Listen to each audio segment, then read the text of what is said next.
बच्चों good evening.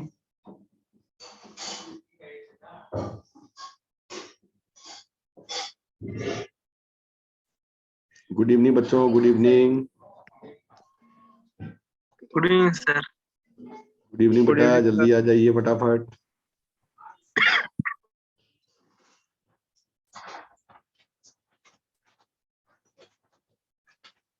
Very good evening बच्चों, very good evening, जल्दी से आ जाइए।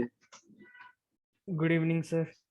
गुड इवनिंग बच्चों, गुड इवनिंग, जल्दी से आ जाइए। हमने कल बेटा कहाँ तक करा पाया था? जो झील का सवाल था वो करा दिया था बेटा। फ्रैक्शनल चेंज इन वॉल्यूम कराया था, कॉपी देखो।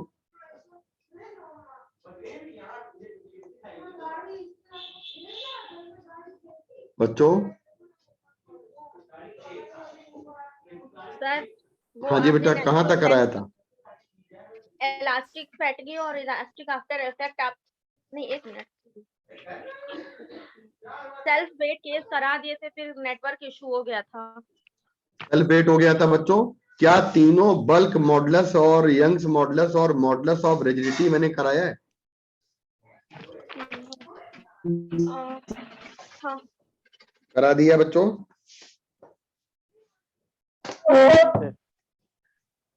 सर अभी यंग्स बचाओ। और देख के बताइए बच्चे। नहीं सर, यंग्स नहीं हुआ था अभी, आपने बस एक्सप्लेन किया था, बाकी सेल्फ वेट के क्वेश्चंस करा दिए थे। बेटा जब सेल्फ वेट करा दिया है तो हमने यंग्स मॉडुलस जरूर कराया। हाँ सर, लग रहा है मेरा कुछ छूटा है। हाँ बच्चों और बताएं। सर करा दिया है, वो एक पेज छूट जा रहा था बार बार। ठीक है, और बच्चे बताएं, और बच्चे भी देखें रोही के अलावा। हाँ इसका क्वेश्चन करा रहे थे, वो करा दिया बेटा, ठीक है। बिंदु F बराबर KL2 माइनस L1 का मैंने क्वेश्चन करा दिया है, ठीक है।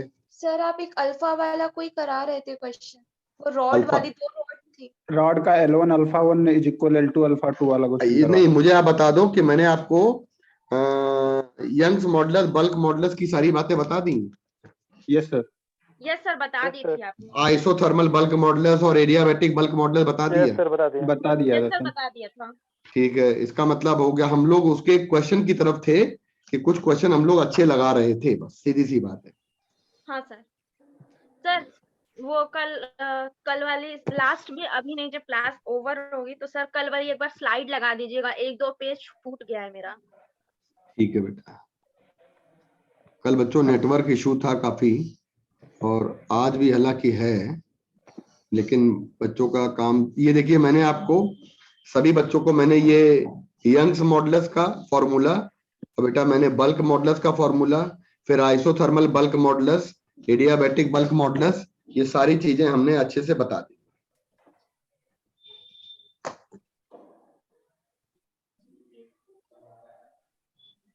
और मैंने बेटा आपको ये देखो एयर बबल का मैंने क्वेश्चन भी कराया था। यस तो फिर मैंने आप लोगों को सेल्फ वेट कराया था, ये वाली स्लाइड। हाँ, ये वाली भी स्लाइड बेटा ये कल वाली स्लाइड है। और मैंने आपको बेटा ये भी कराया था कि किसी वायर को हम अगर खींच देते हैं, उसकी लंबाई को डबल कर देते हैं। लंबाई को डबल करने का मतलब होता है कि वो वायर की लंबाई अगर डबल कर दी जाए तो उसकी स्ट्रेन जो होती है वो आपकी 100% की तरफ चली जाती है। ये वाला पार्ट मैंने कल करा दिया था। और ऐसे केस में जब स्ट्रेन आपकी 1 हो जाए, 100% हो जाए। अभी बेटा शीट हमने इसकी प्रैक्टिस शीट दी नहीं है, हम अभी कोचिंग नहीं जा पा रहे थे, इस वजह से क्लासेस ज्यादा थी, हम कल निकाल के सारे देंगे। बेटा देखिएगा ये वाली चीज आपकी 100% याद रख लीजिए इसको आप। एंड सेल्फ वेट का केस हमने बता दिया था, और सेल्फ वेट के केस में मैंने आपको क्वेश्चन बताया था। और बेटा मैंने आपको कल एक क्वेश्चन बहुत अच्छा ये वाला भी कराया था। एक क्वेश्चन आपको मैंने ये कराया था, और दूसरा क्वेश्चन आपका बहुत ही जबरदस्त क्वेश्चन है बेटा, और वो क्वेश्चन है, ये कल वाली स्लाइड है बेटा सारी। हाँ सर। और बेटा दूसरा क्वेश्चन आपका है वो ये है कि हमको इस क्वेश्चन में पता करना है, इस क्वेश्चन में हमको बेटा पता करना है, when we increase the temperature when we increase the temperature, जब हम टेम्परेचर की वैल्यू को बढ़ाते हैं तो ऐसी कंडीशन में force developed on the rigid support, rigid support पे निकालना है फोर्स डेवलप्ड। यानी बच्चों हमको F की वैल्यू यहां पे कैलकुलेट करनी है, हमको यहाँ पे F की वैल्यू यहाँ पे कैलकुलेट करनी है। मेरे सभी बच्चे लग जाइए जल्दी से फटाफट।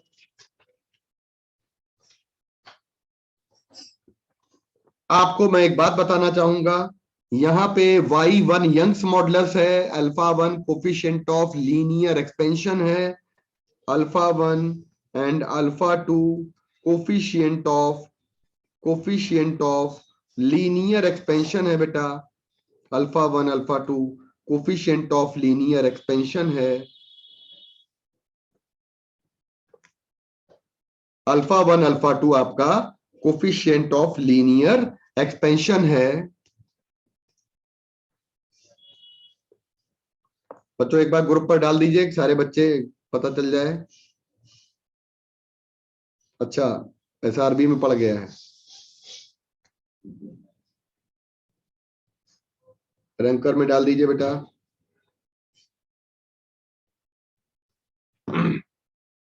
तो बच्चों एक बहुत ही बढ़िया, चलिए रेडी हो जाएं, टोटल फोर्स एक्सर्टेड निकालना है। तो एक बात समझ लीजिएगा, फोर्स यहां पे दो होंगे,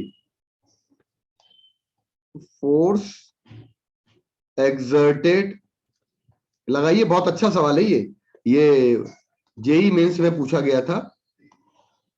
गुड इवनिंग बेटा, लेट आने वाले बच्चे आइए। ये देखिए फोर्स एक्सर्टेड निकालना है हम लोगों को, तो फोर्स एक्सर्टेड यहाँ पे दो होंगे, एक तो हो जाएगा ड्यू टू इलास्टिसिटी, यानी कि हम खींचने की वजह से, यानी कि हमारे पास जो फोर्स होगा वो हमारा यंग्स मॉडुलस की वजह से होगा, मतलब फोर्स जो हमारा हो जाएगा वो हमारा यंग्स मॉडुलस की वजह से डेवलप होगा।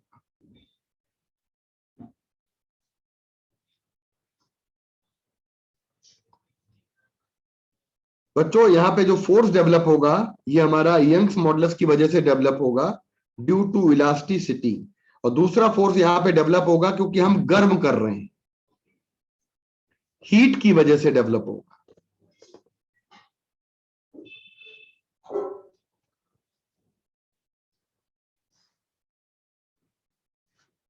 तो ड्यू टू हीट कर देंगे हम लोग।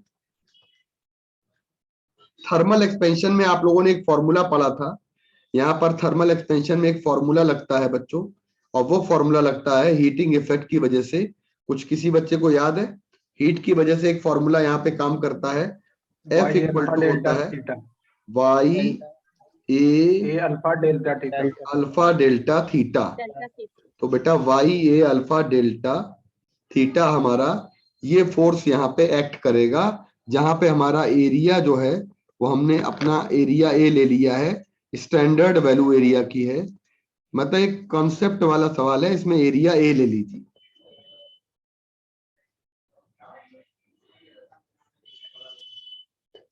क्योंकि बेटा दोनों के y अलग अलग हैं।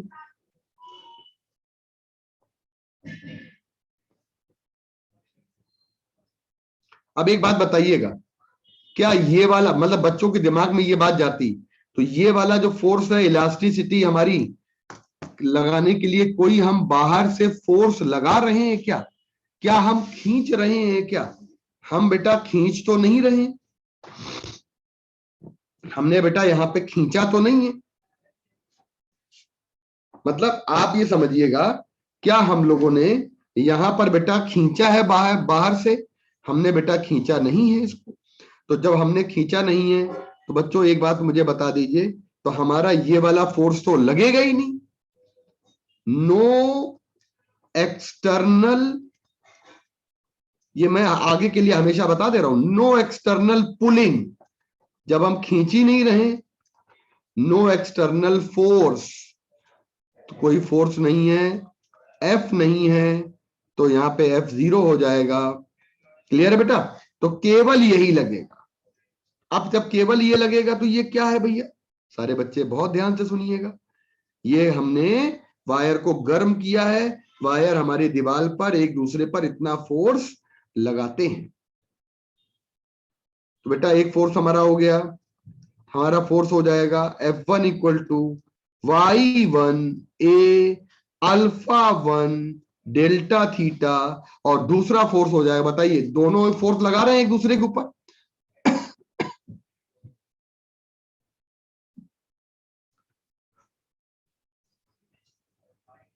बताइए ये वाला वायर इसके ऊपर लगाएगा फोर्स, और ये वाला वायर इसके ऊपर फोर्स लगाएगा बच्चों, और यही फोर्स हमारा जो है वो हमारा दीवार पर जाएगा। बच्चों बताइए, तो क्या आपका वॉल पे कितना फोर्स होगा?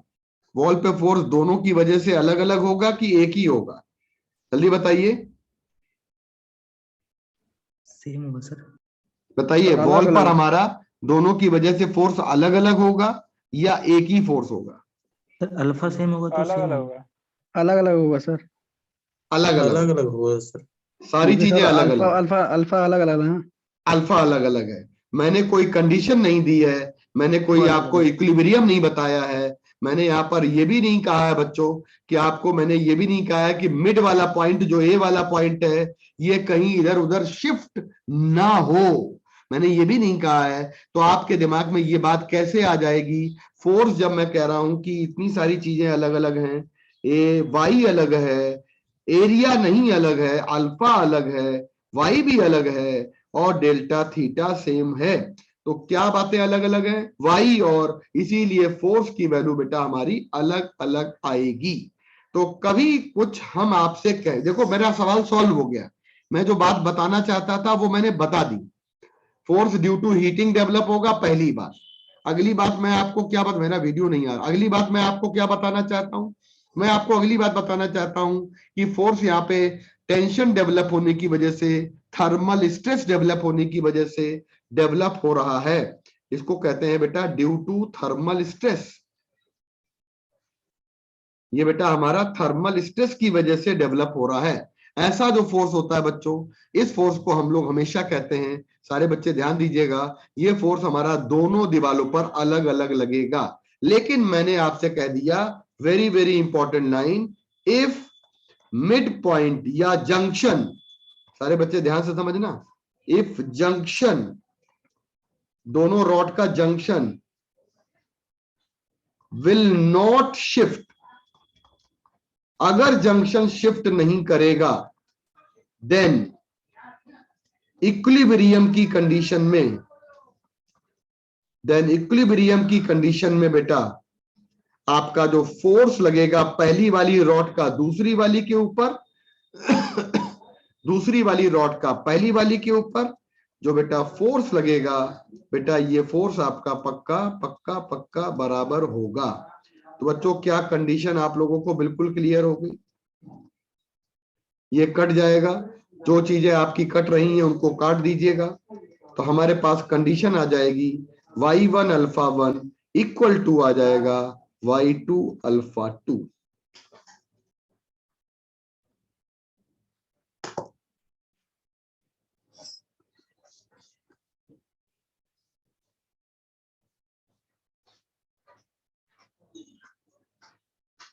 अगली बेटा बात बड़ी इंपॉर्टेंट है, यहाँ पे सारे बच्चे ध्यान से सुनिएगा, बहुत इंपॉर्टेंट बात।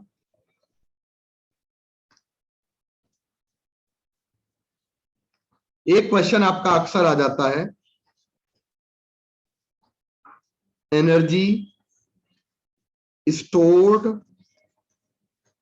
Energy stored in wire, energy stored in wire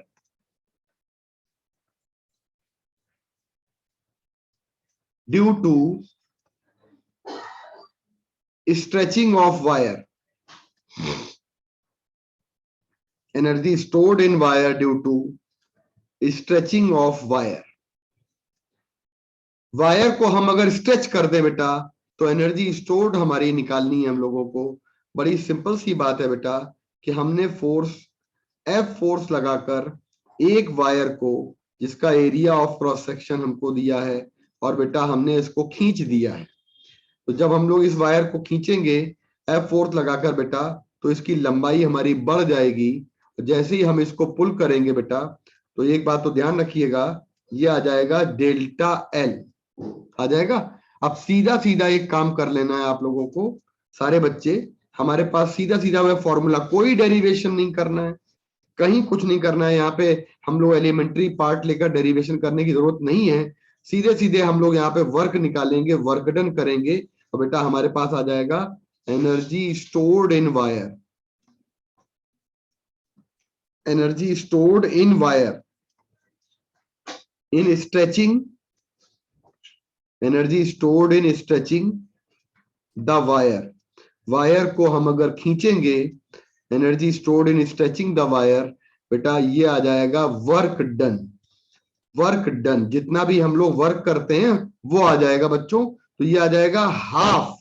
सारे बच्चे बहुत अच्छे से दिमाग लगा के मेरी बात को समझ लीजिएगा, ये हो जाएगा हाफ बेटा, और ये हो जाएगा यंग्स मॉडुलस। पता है यंग्स मॉडुलस कहां से आता है?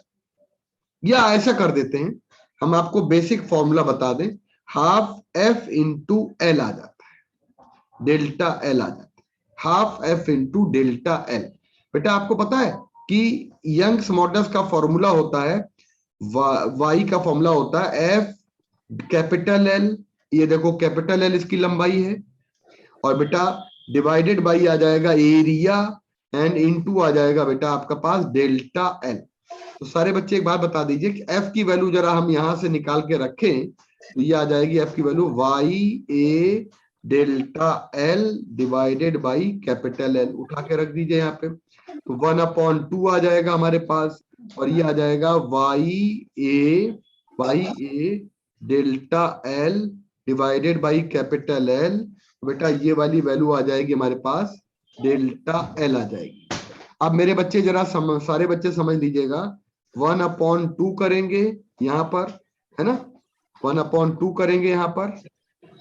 सर मीटिंग स्टार्ट नहीं हो रही थी, I have tried many time, please starting वाली स्लाइड दिखा दीजिए। अच्छा ठीक है बेटा, ठीक है बेटा, दिखा देंगे बेटा। आओ बेटा, हमारे पास आ जाएगा यहाँ पे लिखेंगे तो y आएगा बच्चों, y आएगा, समझना ध्यान से, है ना।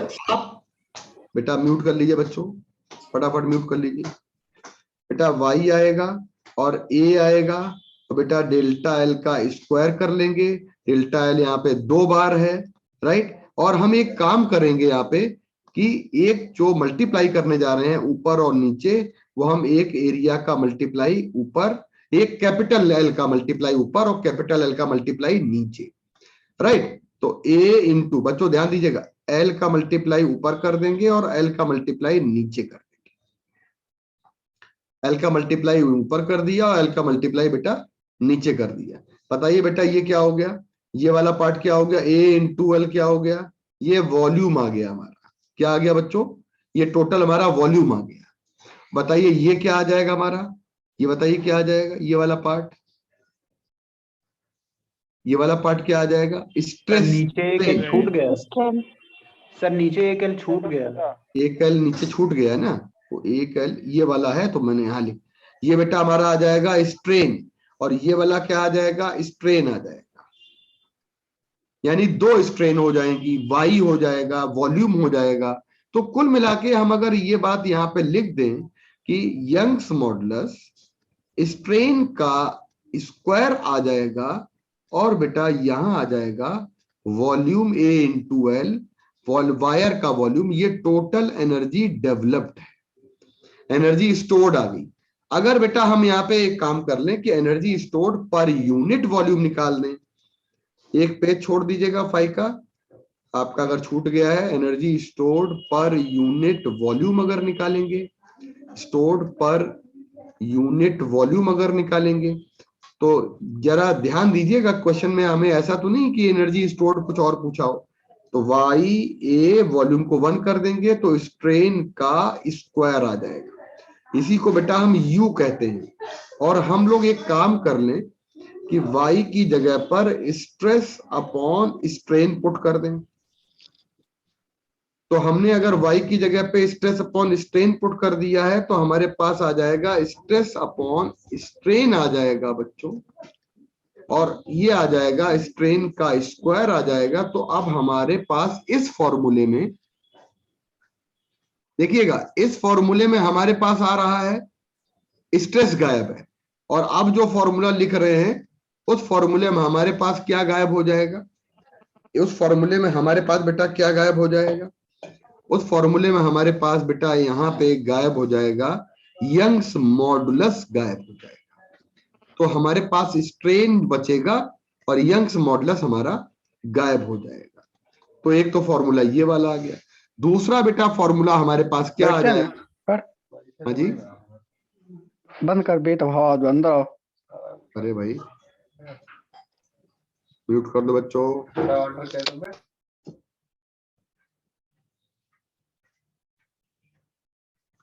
बच्चों यहाँ पे आ जाते हैं तो u की वैल्यू आ जाती है 1/2 रखेंगे, और बेटा हम लोग स्ट्रेस रखेंगे। और एक बात बहुत अच्छे से देखिएगा, स्ट्रेन की जगह पर अब यहाँ पे स्ट्रेन को गायब करने जा रहे हैं, तो स्ट्रेन को गायब करेंगे तो that will be stress divided by y आ जाएगा। ये वाली वैल्यू अगर हम पुट कर देंगे तो हमारे पास आ जाएगा stress divided by Young's modulus. तो इस वाले फॉर्मूले में हमारी क्या चीजें गायब हो रही हैं? इस वाले फॉर्मूले में हमारा बेटा स्ट्रेन गायब हो रहा है और स्ट्रेस का स्क्वायर हो जाएगा, और बेटा नीचे आ जाएगा आपका y। तो कुल मिलाकर मैं आपसे बोलूंगा कि एक फॉर्मूला आपका ये वाला है, लर्न करिएगा। एक फॉर्मूला बेटा आपका ये वाला है, लर्न करिएगा। इन सब पे क्वेश्चन मिलते हैं। अगले सवाल पे आएंगे।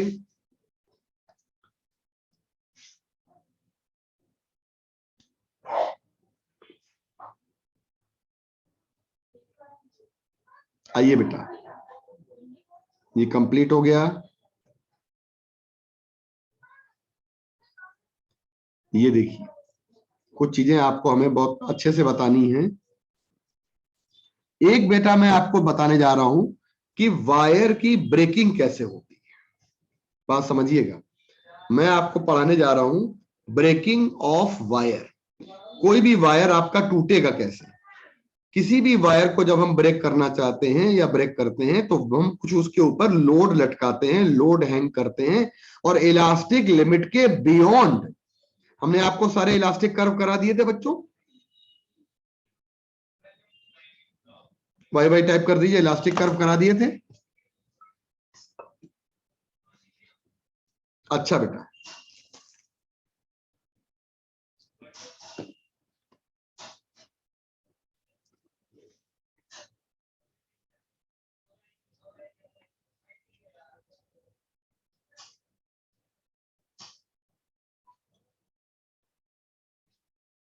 अच्छा नहीं कराया था, कोई बात नहीं,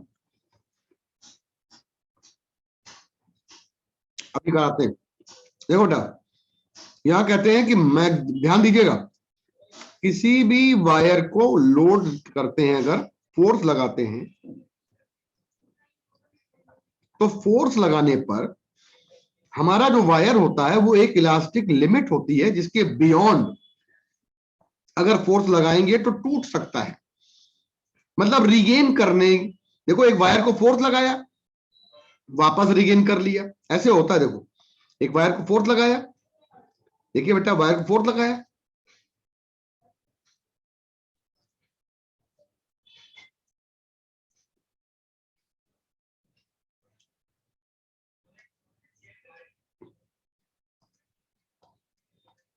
देखो बेटा, ये देखिए खींचा हमने यहाँ पे,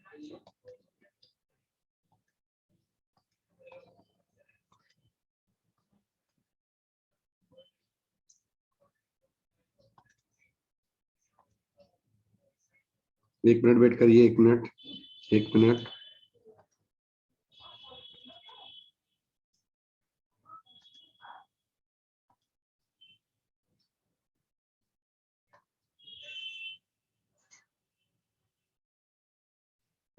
देखिए बेटा स्क्रीन आ रही है,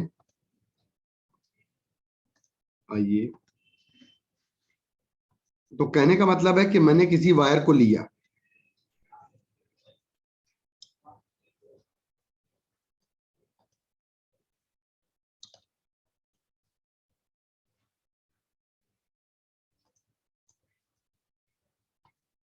बेटा कहने का मतलब है हमने किसी वायर को लिया और किसी वायर को लेकर हम उसको पुल करते हैं, मान लीजिए, ठीक है, हमने ये वायर लिया और देखो हम इसको पुल करते हैं। अब आप समझिएगा कि अगर हम फोर्स यहां से हटा दे, वायर हमारा छोटा हो जाएगा, फिर वापस वहीं आ जाएगा, फिर हमने खींचा, फिर वायर छोटा हो जाएगा, यानी फिर हमने खींचा, फिर वायर छोटा हो जाएगा। मतलब कि कहने का कि हमारा डिफॉर्मिंग फोर्स इतना रहे कि वायर परमानेंट हमारा डिस्टॉर्ट ना हो, ऐसे वायर को हम कहते हैं कि वो इलास्टिक स्टेज में है। यानी कि हुक्स का लॉ जो मैंने बताया है वो आपका विद इन इलास्टिक लिमिट ही काम करता है।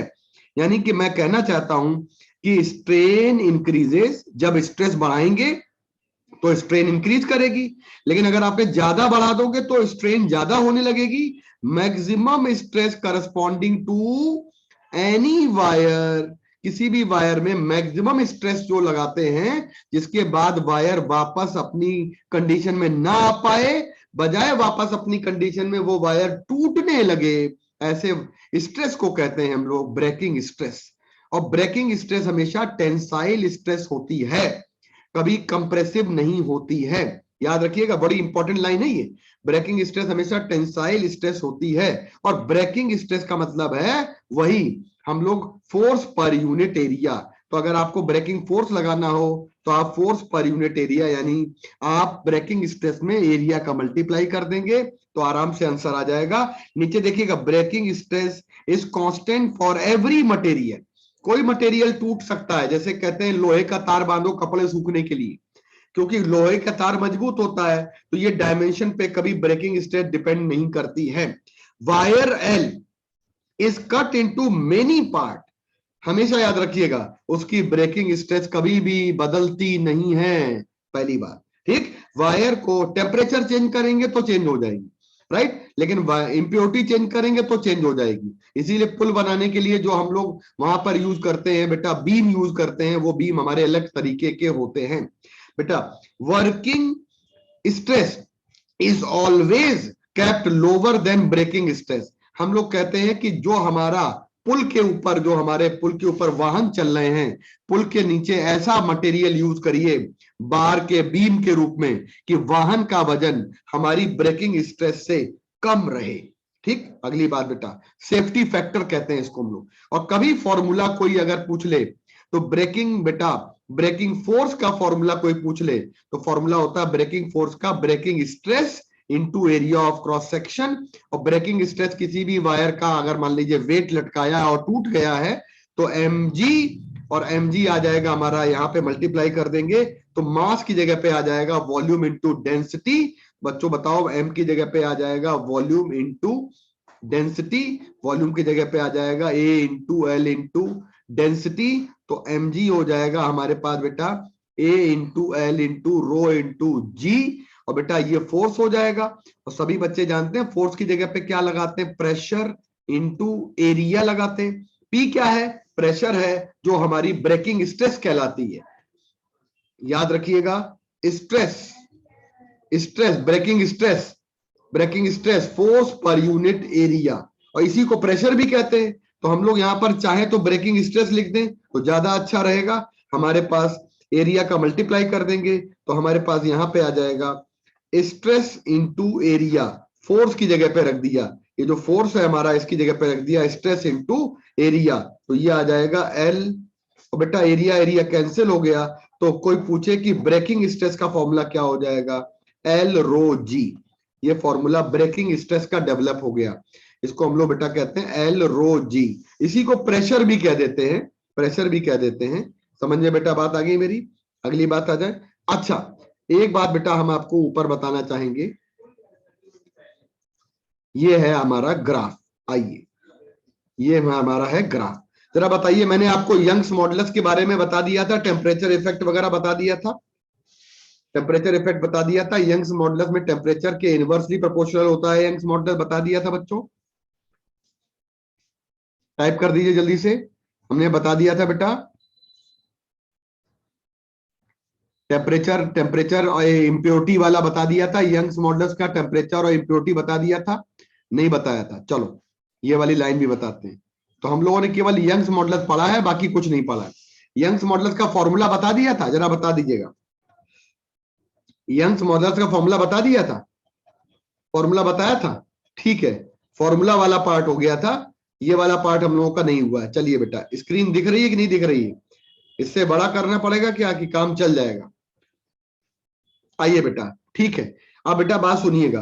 पहली बात तो हुक्स लॉ होता है हमारा, with in elastic limit work करता है, मतलब वायर के टूटने के पहले हमारा वायर हमारा पुनः अपनी कंडीशन में वापस आने की कोशिश करेगा, तो वो हमारी इलास्टिक लिमिट कहलाती है। और याद रखिएगा, स्ट्रेस इज प्रोपोर्शनल टू होता है, स्ट्रेस इज प्रोपोर्शनल टू होता है स्ट्रेन। स्ट्रेस हमेशा आपकी स्ट्रेन के डायरेक्टली प्रोपोर्शनल है, लेकिन ये विद इन इलास्टिक लिमिट होती है। तो याद रखिएगा, विद इन इलास्टिक लिमिट। और बेटा स्ट्रेस जो हमारी होती है, अपॉन स्ट्रेन करेंगे तो ये इलास्टिक कांस्टेंट आ जाता है।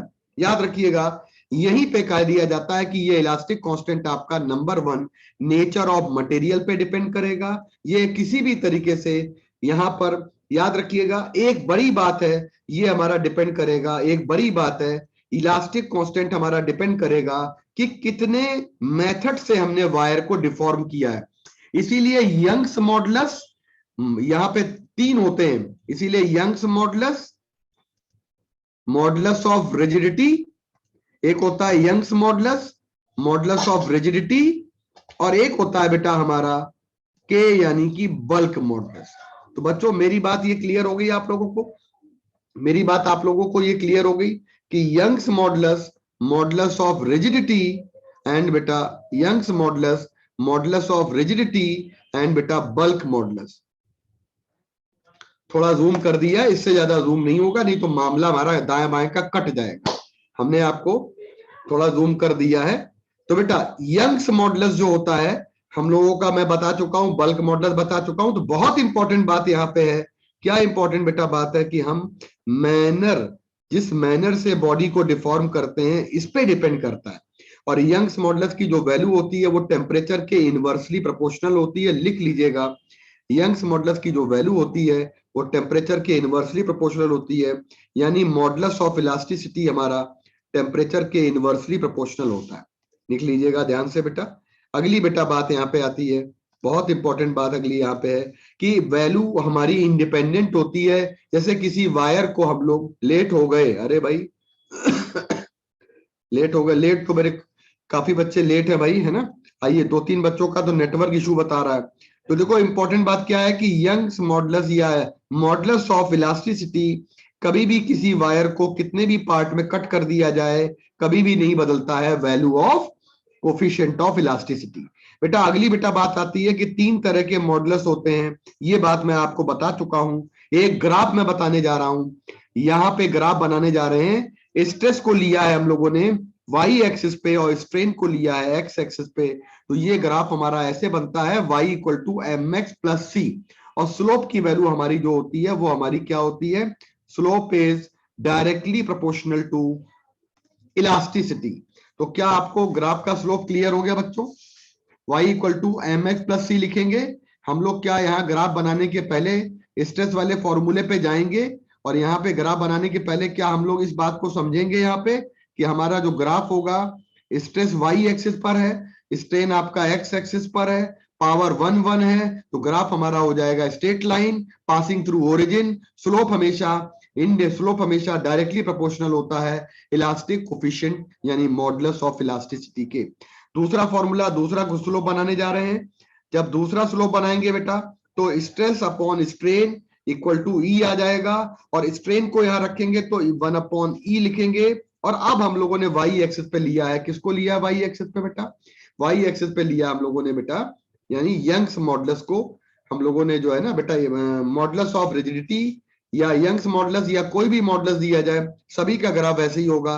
लेकिन वाई एक्सिस पे जब स्ट्रेन ले लेंगे और एक्स एक्सिस पे जब हम स्ट्रेस ले लेंगे तो ग्राफ में हमारा स्लोप बदल जाएगा। कई बार बदल के क्वेश्चन पूछ लिया जाता है। बच्चों क्लियर हो रहा है कि हम आपको लिख के बता दें? जल्दी बताइए, लिख के बता दें या क्लियर हो रहा है? इससे जो हमने आपको लिखा हुआ लिया है इससे आपकी चीजें क्लियर हो रही होंगी। अगर लिख के बताना होगा तो थोड़ी सी लिखने में स्पीड आपकी स्लो हो जाएगी।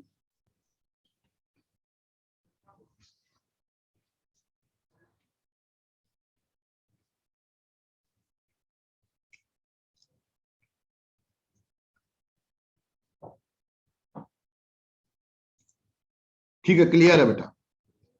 अच्छा बेटा एक बात बताइएगा, तो कोई भी हमसे क्वेश्चन कह दे, अगर हमसे कोई क्वेश्चन कह दे, अगर बेटा हमसे कोई क्वेश्चन कह दे, यहां पर क्वेश्चन कह दे हमसे कि भाई ये वाला ग्राफ हमारा और एक हमारा ये वाला ग्राफ दिया गया है, ये दोनों हमारे अलग अलग ग्राफ हैं, और ये हमारा स्ट्रेस दिया गया है बच्चों, और ये हमारा स्ट्रेन दिया गया है। हमें बता दीजिएगा कि ये टेम्परेचर T1 पे बनाया गया है और ये टेम्परेचर T2 पे बनाया गया। बहुत अच्छा क्वेश्चन है। तो कौन सा ऑप्शन आपका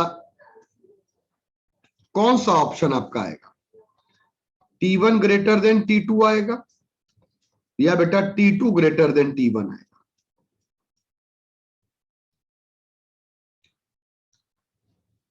मैंने दो बातें यहां पे ले ली हैं, मैंने यहां पे दो बातें ले ली हैं।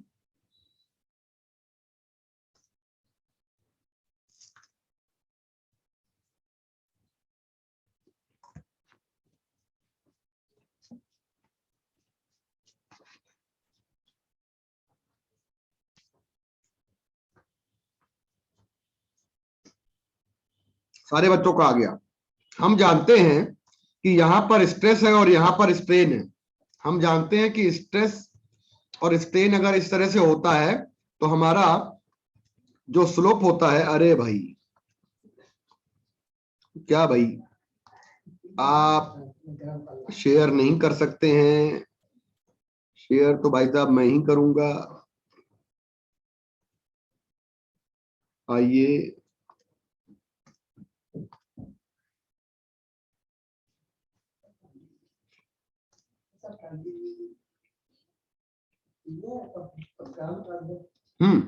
आ जाएगा बेटा, आ जाइएगा।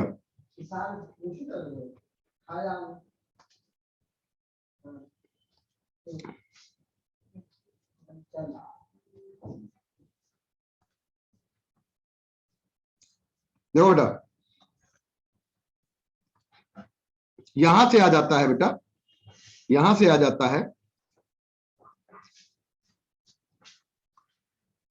अभी हम देखते हैं बेटा, अभी बताते हैं।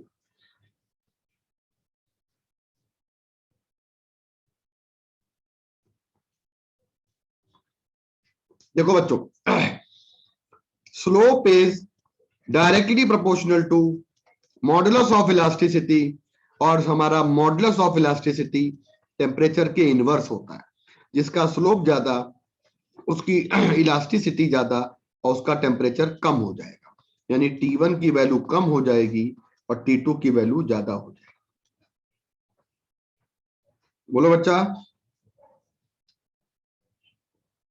क्लियर हो गया? जिसका स्लोप ज्यादा, हमने जाना है कि स्लोप की वैल्यू हमेशा हमारी डिपेंड करती है इलास्टिसिटी के कोफिशिएंट के डायरेक्टली प्रोपोर्शनल होती है, और elasticity modulus of elasticity temperature के इनवर्स होता है। ठीक है बच्चों, मैंने यहाँ पे दो कॉन्सेप्ट को इंक्लूड कर दिया है, और दो कॉन्सेप्ट आपके इंक्लूड करने पर यहाँ पे फायदा आपका एक ये हो गया कि आपका कोई भी क्वेश्चन जो है ना वो हमारा इस तरह का गलत नहीं होगा।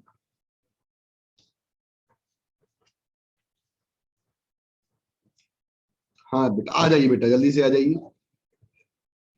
तो मेरे पास ये वाला ग्राफ का काम हो गया और मैंने आपको ग्राफ की सारी बातें बता दी।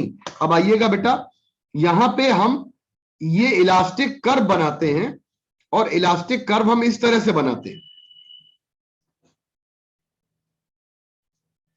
और इलास्टिक कर्व में हम लोग बेटा यहां पर इस बात का ध्यान रखते हैं, सारे बच्चे ध्यान से देखिएगा, मैं आपके सामने बनाऊंगा भी, ये पहले से बना भी हुआ है, मैं बनाऊंगा भी आपके सामने। मैंने यहां पर लिया है कि किसी भी वायर को बेटा, किसी भी वायर को, सुंदरम बेटा, सुंदरम क्या कह रहे हो? सुंदरम माइक ऑन करो। सर जब वाई एक्सिस पर स्ट्रेस लेंगे तब स्लोप के डायरेक्टली प्रोपोर्शनल होगा ना सर? जब वाई एक्सिस तो स्लोप के डायरेक्टली प्रोपोर्शनल टेम्परेचर नहीं होगा, इलास्टिक कांस्टेंट होगा, और टेम्परेचर और इलास्टिक कांस्टेंट के बीच में आपका मॉडुलस ऑफ इलास्टिसिटी के बीच में रिलेशन इनवर्स होता है। यस सर, बोलो। जी जी सर। ठीक है, जी सर। आइए बेटा, तो मैंने बेटा एक काम ये किया है बच्चों कि यहां पर ये जो इलास्टिक कर्व बनाने जा रहे हैं अभी दिखाते हैं एनसीईआरटी में, और इसमें क्या धोखा दे देंगे ये आपको बेटा।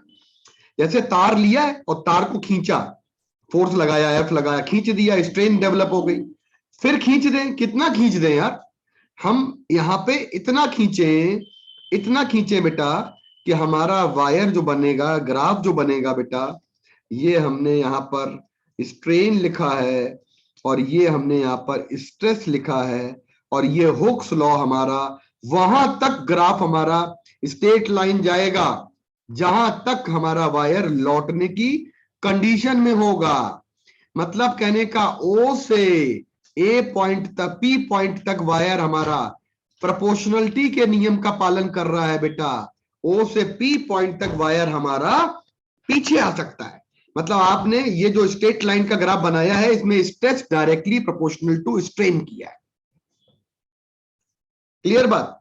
तो अब सर हम इसके बियॉन्ड अगर वेट बढ़ाएं तो क्या होगा? इसके बियॉन्ड अगर बढ़ाएंगे तो ये वायर हमारा टेढ़ा ये ग्राफ दे रहा है यहां पे। सर ये पॉइंट कौन सा पॉइंट कहलाएगा? ये पॉइंट ई पॉइंट कहलाएगा, और ई पॉइंट को कहते हैं हम लोग बेटा इलास्टिक लिमिट। तो आप अब बताओ कि इलास्टिसिटी के हुक्स लॉ में कहा जाता है विद इन इलास्टिक लिमिट की आफ्टर इलास्टिक लिमिट या एट इलास्टिक लिमिट? क्या बोला जाता है? विद इन इलास्टिक लिमिट बोला जाता है। जब विद इन इलास्टिक लिमिट बोला जाएगा तो इसके पीछे ही रहना है हम लोगों को।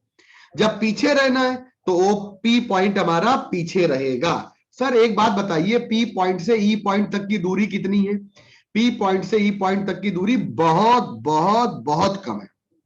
मतलब ये वही हालत है कि मरीज की हालत क्रिटिकल है और जी भी सकता है, मर भी सकता है। तो मरने के में और जीने में बस जरा सा अंतर है बेटा। इसका मतलब समझ गए मेरी बात? अब बेटा अब क्या हुआ, और ज्यादा वेट बढ़ाओ, तो और ज्यादा वेट बढ़ाएंगे तो ये और खिंच जाएगा ए पॉइंट तक। ये क्या हो गया?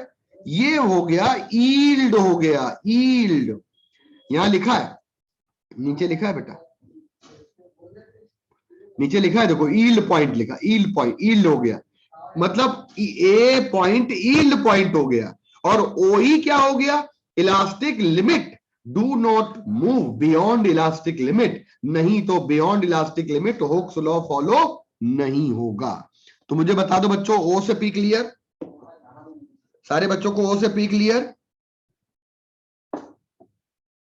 सारे बच्चों को ओ से P clear? Elastic curve O से पी क्लियर? अच्छा बताओ, पी पॉइंट तक प्रोपोर्शनलिटी रहेगी। पी पॉइंट तक कहते हैं limit of proportionality. P point तक कहते हैं लिमिट ऑफ प्रोपोर्शनलिटी। नीचे देखिएगा, पी पॉइंट तक कहते हैं लिमिट ऑफ प्रोपोर्शनलिटी, देखिएगा। लेकिन अगर पी पॉइंट के बाद जाएंगे हम तो ई पॉइंट पे कहने लगेंगे लिमिट ऑफ प्रोपोर्शनलिटी खत्म हो गई, इलास्टिक लिमिट पे आ गए। और किसी को कहते हैं कि लिमिट में रहो, लिमिट में रहो, नहीं तो उड़ा दिए जाओगे। इसका मतलब होता है कि वो ऐसी बातें बोलना शुरू कर रहा है जो आपको पसंद नहीं है। इसका मतलब है उसने बातें बोलनी शुरू कर दी, राइट? इसका मतलब इलास्टिक लिमिट पे जब पहुंच गए आप ई पॉइंट पे, तो ई पॉइंट पे जब आप पहुंच गए हैं तो माहौल बिगड़ गया। समझ रहे हैं मेरी बात? तो बातें बोलना शुरू कर दी आपने। इसका मतलब बेटा पी पॉइंट के बाद ई पॉइंट आएगा और ई के बाद बेटा ए पॉइंट आएगा, यानी ए पॉइंट का मतलब यील्ड पॉइंट। जैसे आपका स्वेटर, आपका बड़ा भाई जो मोटा है वो पहन के चला जाए, नया स्वेटर आपको बर्थडे में मिला और आपका स्वेटर बड़ा भाई पहन के चला जाए, तो बताओ बड़ा भाई जब पहन के चला जाएगा तो स्वेटर क्या हो जाएगा? बढ़ जाएगा।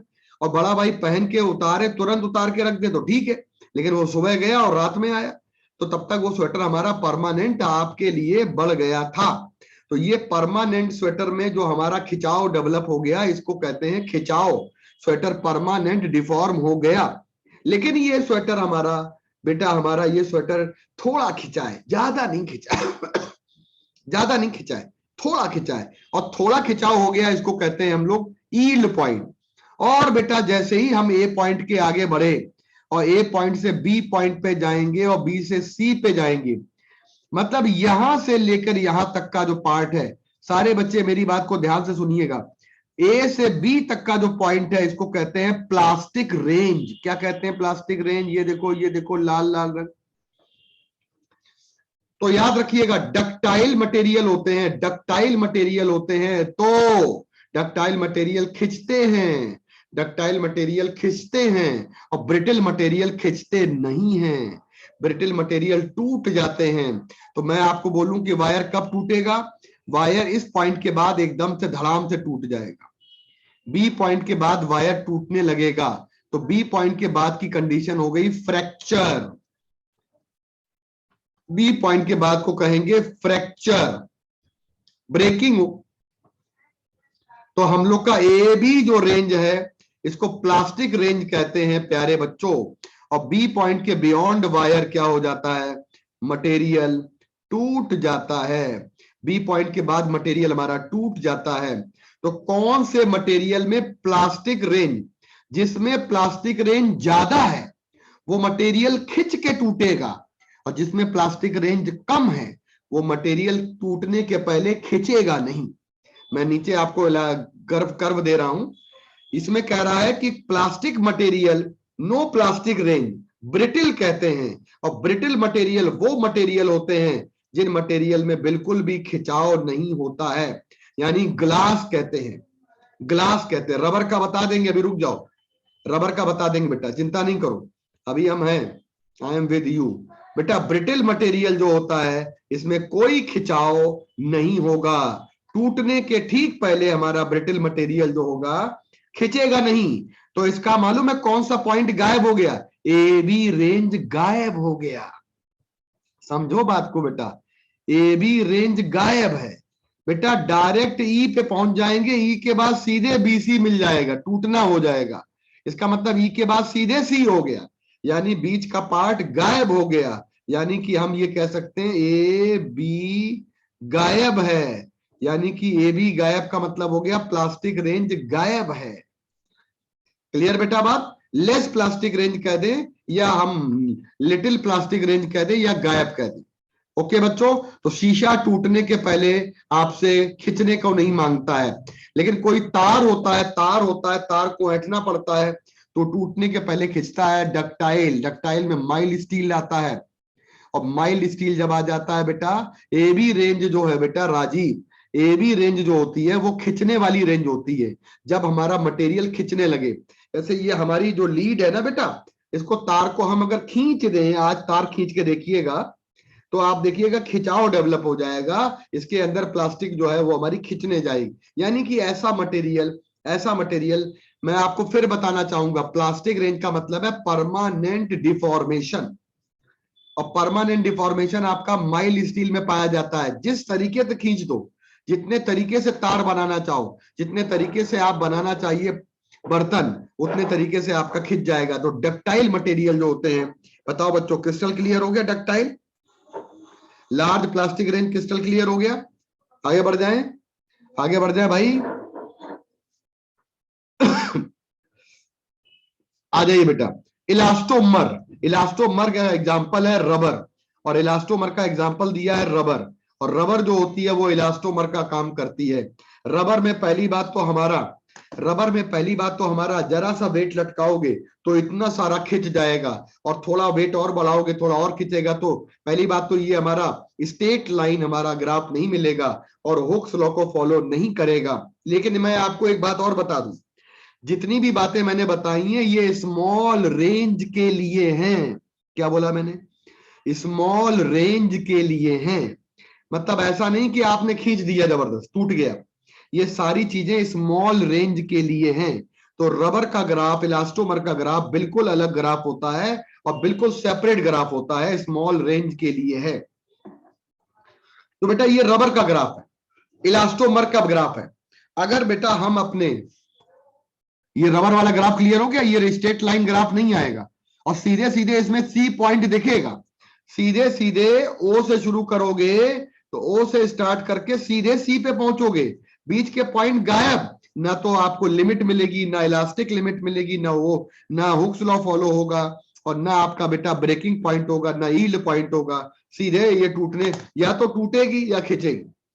जल्दी बताइए, rubber clear, polymer clear, rubber clear, polymer clear, clear बेटा? जल्दी बताइए, जल्दी से बताइए। ठीक है, अब जो ग्राफ हमारे हुक्स लॉ फॉलो नहीं करते उन ग्राफ में मैं आपको परमानेंट सेट क्या होता है? परमानेंट सेट का मतलब होता है प्लास्टिक रेंज। परमानेंट सेट का मतलब होता है बेटा प्लास्टिक रेंज। परमानेंट सेट का मतलब होता है प्लास्टिक रेंज, तिरछा हो जाए। जैसे आपने गिलास को मोल्ड कर दिया, गिलास बना लिया, परमानेंट सेट का मतलब होता है प्लास्टिक रेंज।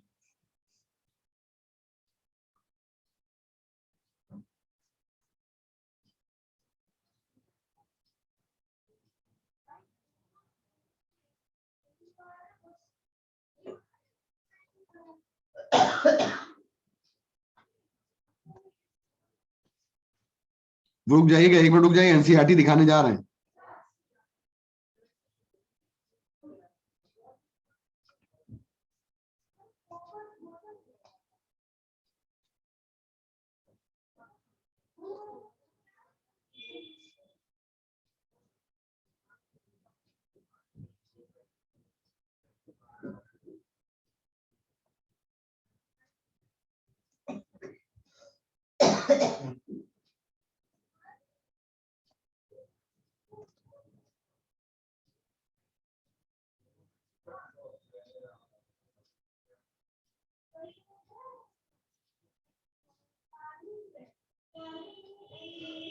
हाँ, हो जाता है भाई साहब।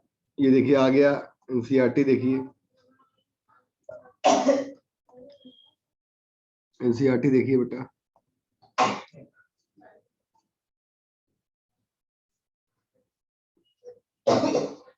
सारी चीजें पढ़ा चुके हैं हम आप।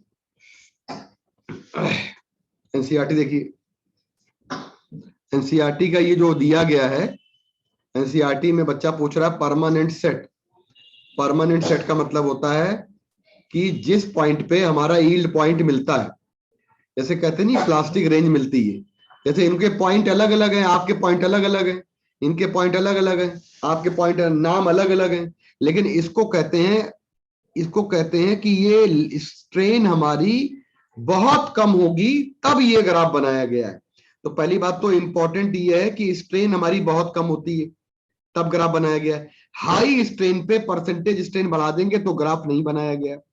अगली बात बेटा, material is set to be permanent set जब डिफॉर्मेशन प्लास्टिक रेंज पार कर जाता है। आपकी जो आकांक्षाएं हैं, इच्छा है, सब मैंने आपको पहले से यहाँ पे डाल रखा है, ठीक है। अच्छा बेटा, ब्रिटिल और डक्टाइल को डिफाइन करेंगे तो एक हमारा ये ग्राफ बनाया गया है, और हम जानते हैं रबर का ग्राफ ये होता है इलास्टोमर, और ये एरोटा का बनाया गया है। एरोटा कहाँ पाया जाता है जल्दी बताओ।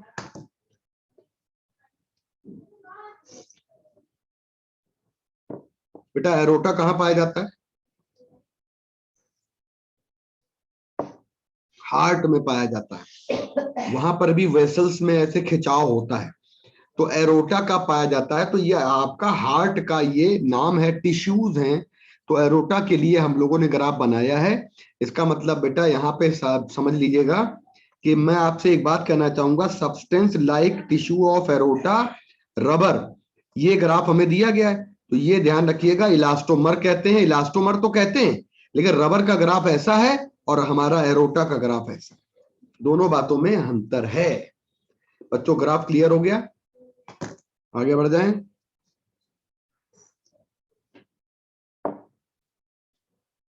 दोनों में अंतर याद रहेगा। एरोटा का ग्राफ, एनसीईआरटी का ये वाला ग्राफ पूछा भी जा सकता है, इतने सारे ग्राफ आ सकते हैं आपके एनसीईआरटी के, ये वाला ग्राफ भी पूछा जा सकता है। ठीक है बेटा, क्लियर है? अच्छा बेटा आ जाइए ब्लैक वाले इस पे, और अगली बात है यहाँ पे ब्लैक वाली स्लाइड आ रही है बच्चों, ये देखिए ग्राफ का ये पूरा पार्ट हो गया, ये सारे मॉडुलस हो गए बेटा आपके। मॉडुलस बताने के बाद फिर नीचे आ जाएंगे, नीचे आ जाएंगे बेटा, आपके पास ब्रेकिंग ऑफ वायर हो गया, ब्रेकिंग बता दिया मैंने आपको। अच्छा मैंने आपको ये बताया था कल, सारे बच्चे ध्यान से सुनिएगा, मैंने आपको कल एक ये बताई थी, अगर आपको याद हो तो मैंने ये वाला आपको बताया था, झील वाला सवाल। कितने बच्चों को याद है झील वाला सवाल? कितने बच्चों को याद है झील वाला सवाल बताया था मैंने आपको? फ्रैक्शनल चेंज इन वॉल्यूम कल बताया था बच्चों, ठीक है। और इसी पर आपका कंप्रेसिबिलिटी भी बता दी थी मैंने आपको, कंप्रेसिबिलिटी भी बता दी थी। अब आप आ जाइएगा आगे, नीचे बढ़ते जाते हैं, नीचे बढ़ते जाते हैं, नीचे बढ़ते जाते हैं। ये हमारा एक क्वेश्चन है और 2 क्वेश्चन मैंने यहां से आपको लिए। तो ये 2 क्वेश्चन मैं आपको यहां पे, यहां से हटा के मैं जरा 2 क्वेश्चन को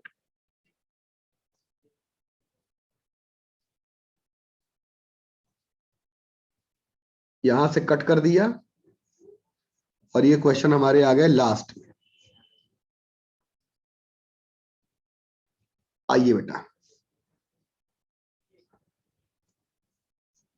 और बेटा लास्ट में क्वेश्चन हमारे हैं ये वाले, और यहां पे आपको करना है। जल्दी से लगाइए क्वेश्चन, ये वाला पहला वाला लगाइए क्वेश्चन। सबसे पहले हम ये लगाएंगे क्वेश्चन अपना ये वाला, और हमें लगता है सारे बच्चों को ये क्वेश्चन बहुत अच्छे से पहले से पता है।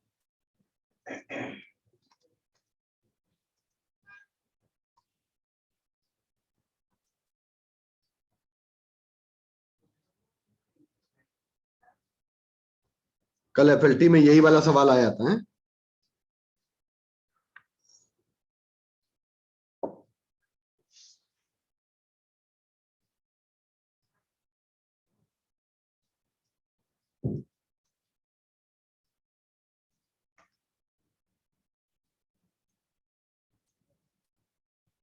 आ गया बेटा? सारे बच्चे सुनिएगा। एक्सटर्नल प्रेशर दिया गया है हमको, एक्सटर्नल प्रेशर दिया गया है और कहते हैं कि P applied on the cube 0 degree Celsius equally compressed all the side, K is the bulk modulus and cube दिया है। मतलब सोचिए कि क्यूब दिया है बच्चों, और क्यूब में आपके पास एक कंडीशन होती है कि हम यहाँ पे क्यूबिकल एक्सपेंशन कोफिशिएंट निकालते हैं। एक हमें क्यूब दिया है बच्चों, और एक क्यूब दिया है, और क्यूब में हम लोग वॉल्यूम एक्सपेंशन का फॉर्मूला लगा सकते हैं। वॉल्यूम एक्सपेंशन का फॉर्मूला लगा सकते हैं। सुन रहे मेरी बात? वॉल्यूम एक्सपेंशन का जब फॉर्मूला लगाएंगे तो हमारे पास बेटा क्या आ जाएगा?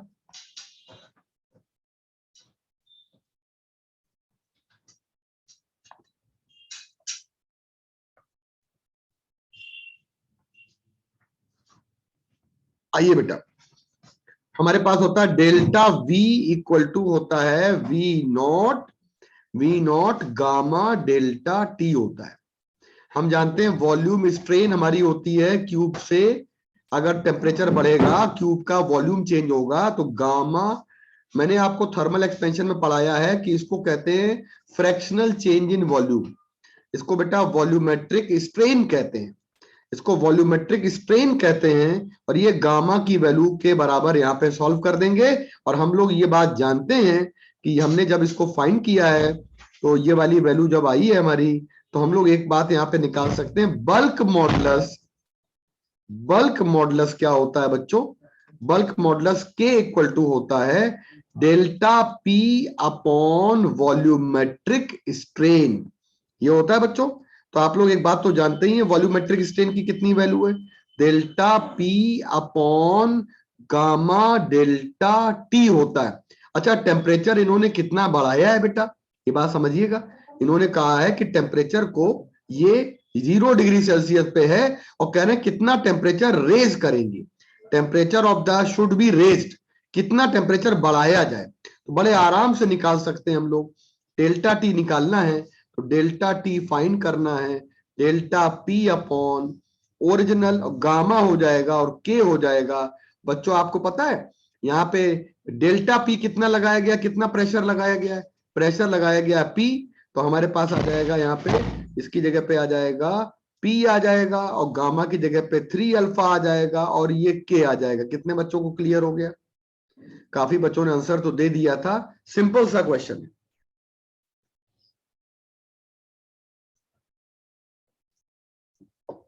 और कल मैंने आपको बताया था बेटा कि average depth of the ocean की डेप्थ बताइएगा कितनी है?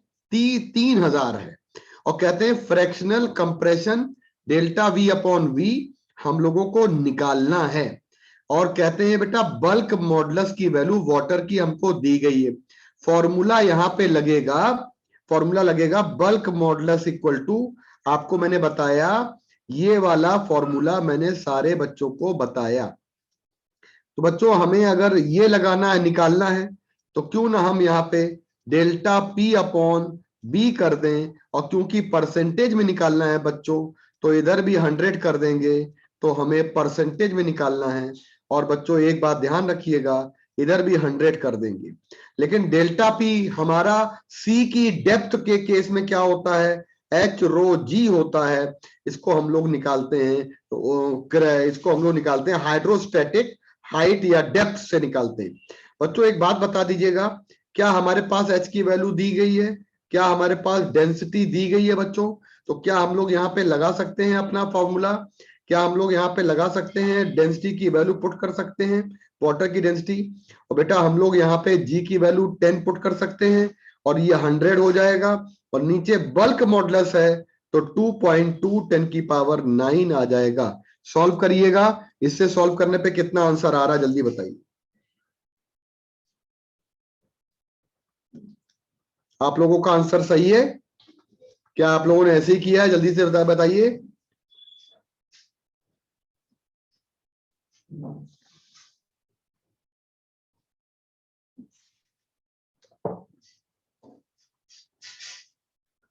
स्तुति तिवारी बेटा,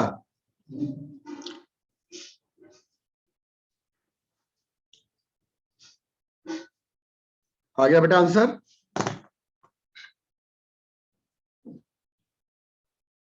ये क्वेश्चन लगाइए जल्दी से आप, बहुत अच्छा क्वेश्चन है ये। अभी अभी मैंने ग्राफ पढ़ाया, ये ग्राफ हमारा अभी अभी मैंने पढ़ाया। ग्राफ हमारा एक्सटेंशन पे है और हमारा वेट पर ग्राफ है।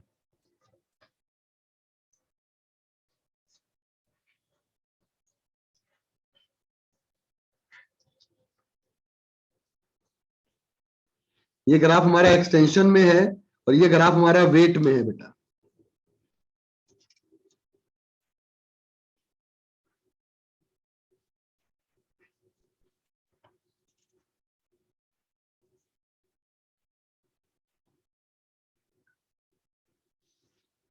बच्चों क्या कह रहा है हमसे कि adjacent graph show extension delta L of the wire length कितना दिया, 1 मीटर लेंथ दिया, 1 मीटर वायर की लेंथ दी गई है आपको बेटा 1 मीटर। फिर कहते हैं suspended from the top of the roof at one end load W लगाया गया है, और फिर कहते हैं बेटा connected to the other end the cross sectional area of the wire given है, calculate the Young's modulus of the material.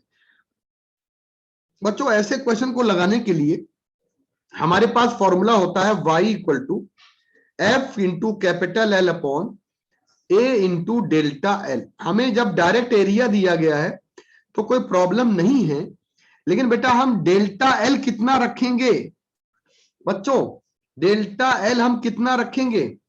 मैं आपसे एक बात कहना चाहूंगा, जितना फोर्स होगा जब F की वैल्यू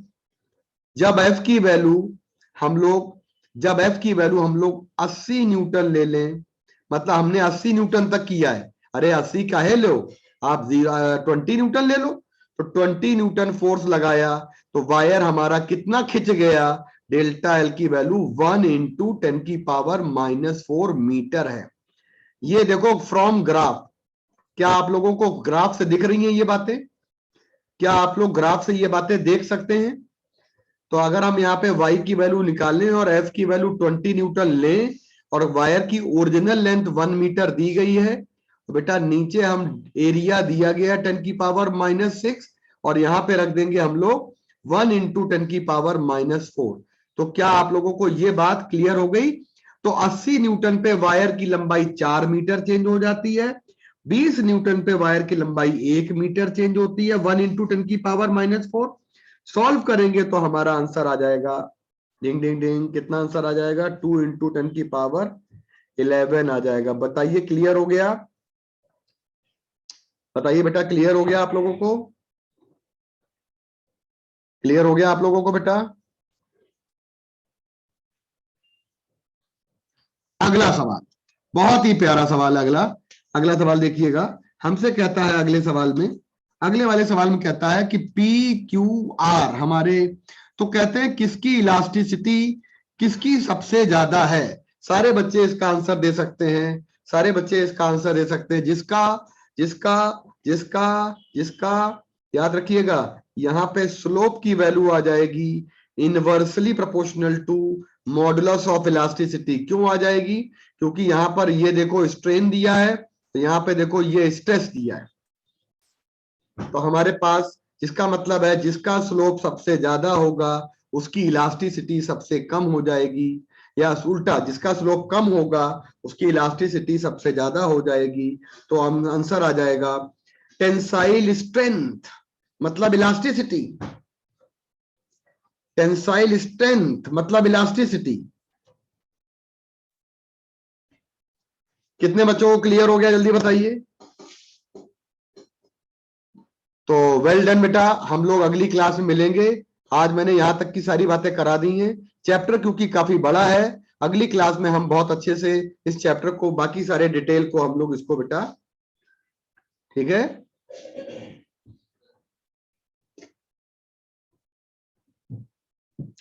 ओके बच्चों, चलो बेटा, bye bye, thank you. Sunil हमसे बात कर लेना बेटा आप। Thank you, good night future doctor, good night बेटा। शीट बेटा हम अभी कल जाएंगे ना कोचिंग, जाके तब शीट लाऊंगा वहां से ना।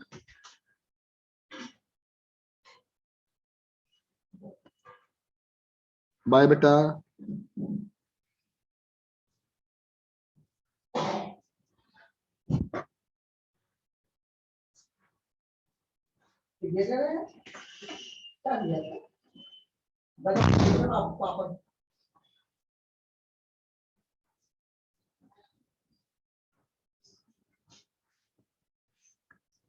ठीक है बेटा, बाय बाय। फाइका, हाँ हाँ बोलो बेटा फाइका।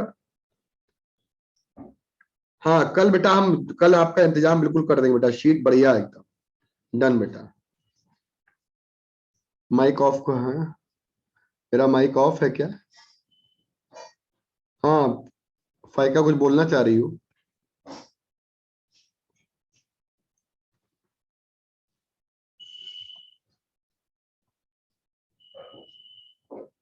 हाँ बोलो बेटा।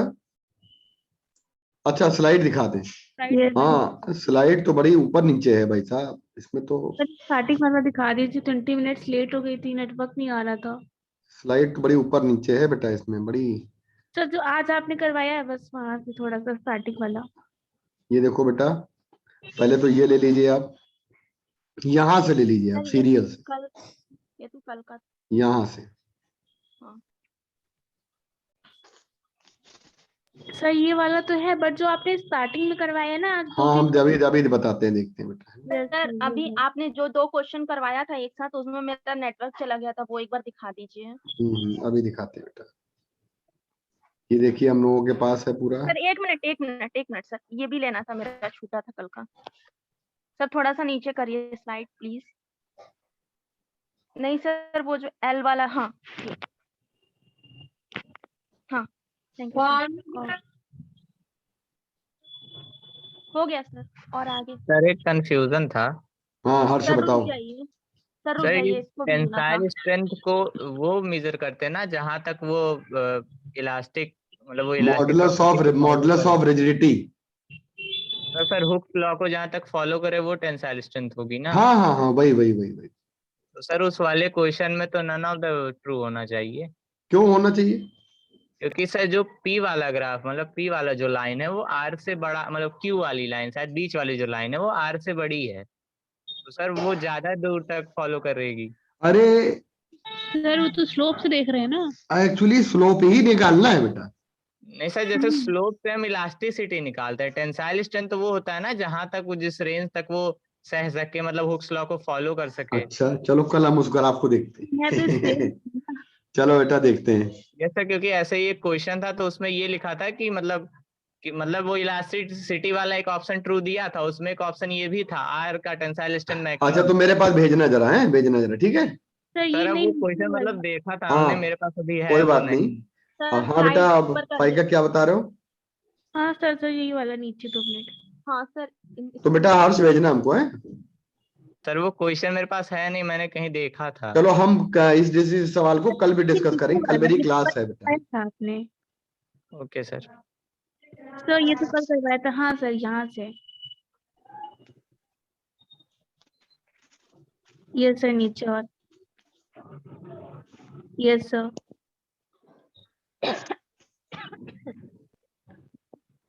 चलिए यस सर। बेटा, bye bye.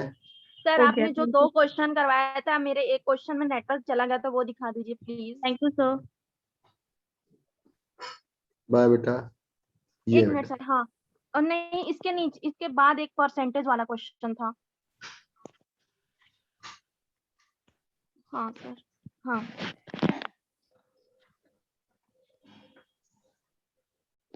Good night you, sir. बेटा। Good night sir.